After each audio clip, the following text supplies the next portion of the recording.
Assalamualaikum warahmatullahi wabarakatuh. Izin memperkenalkan diri, nama saya Wadatunisa, saya dari Prodi BKPI UIN Raden Intan Lampung, NPM 1911080417. Di sini saya akan menjelaskan tentang terapi bimbingan konseling sosial, terapi realita atau reality terapi. Yang pertama, pendekatan reality terapi. Pendekatan realita adalah salah satu pendekatan konseling yang memfokuskan pada tingkah laku sekarang. Konseling realita memperlihatkan perilaku melalui standar objektif yang disebut realita. Realita bersifat praktis, realitas praktis, realita sosial, dan realita normal. Para konselor konseling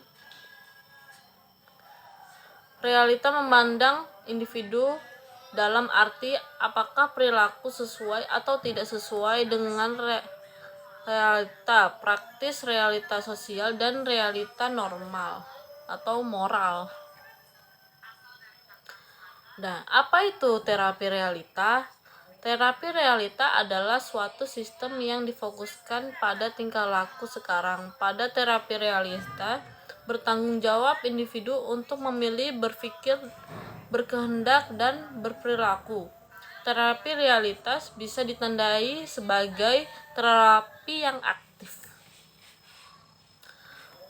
Konsep terapi realitas. Menurut terapi realitas akan sangat berguna apabila menanggapi identitas dalam pengertian identitas,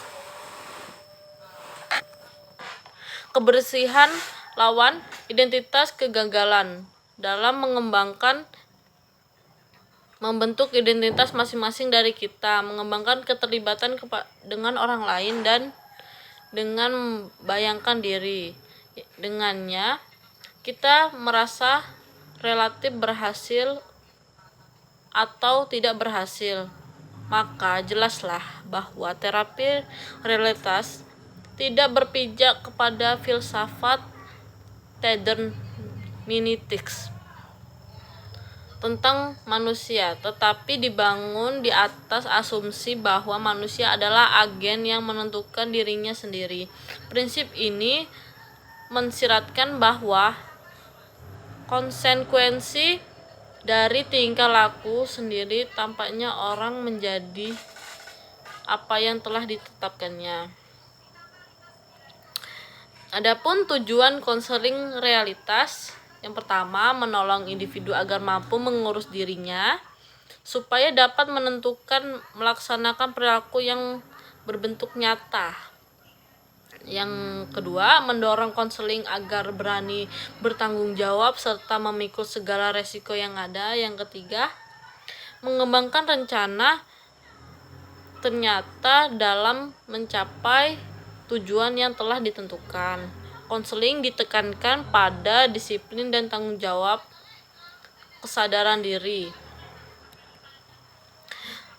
Adapun teknik-teknik dalam konseling, yaitu menggunakan role playing dengan konseling, menggunakan humor agar suasana segar dan rileks, tidak menjanjikan kepada konseling apapun karena terlebih dahulu diadakan perjanjian untuk melakukan perilaku tertentu yang sesuai dengan keberadaan konseling.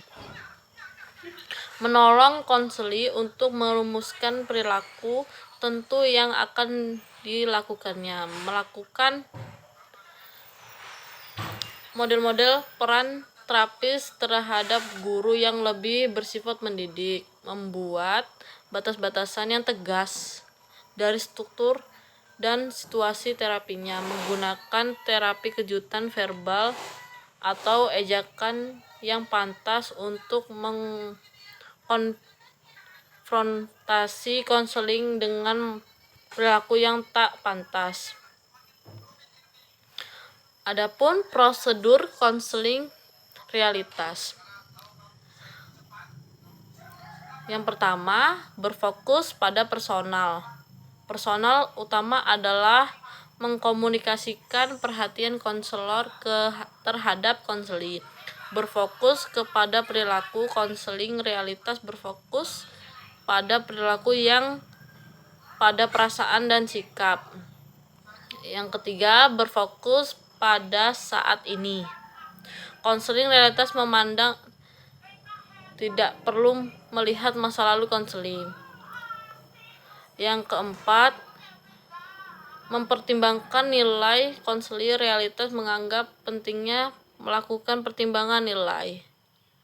Yang kelima, pentingnya perencanaan. Kesadaran konseling tentang perilakunya yang tidak bertanggung jawab harus dilanjutkan dengan perencanaan untuk mengubahnya menjadi perilaku yang bertanggung jawab. Selanjutnya, komitmen.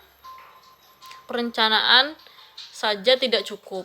Perencanaan tidak akan mampu mengubah keadaan perilaku yang bertanggung jawab. Konseling harus memiliki komitmen keterikatan untuk melaksanakan rencana itu.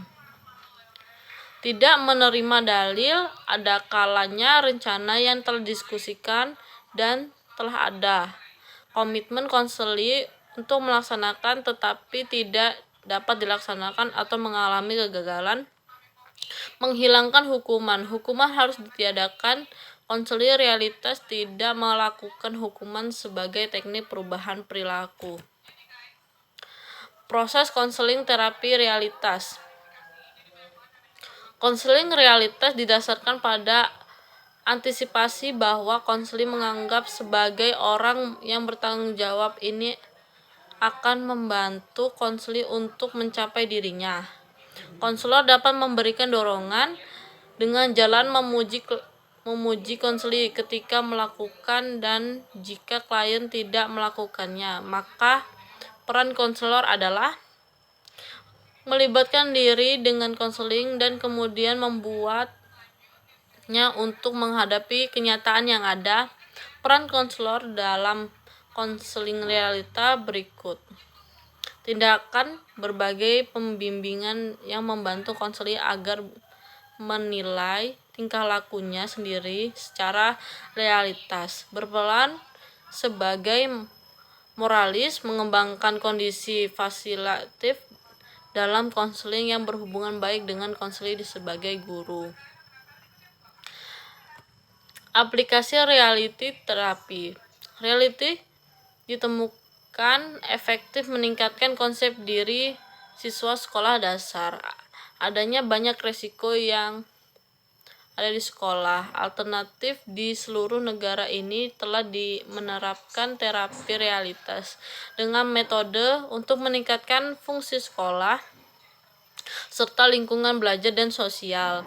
Di bidang aplikasi ini telah digunakan dalam pembinaan atletik, obesitas pada anak, dan post-traumatic stress disorder. Realitas terapi dapat digunakan untuk mencegah atau mengendalikan obesitas.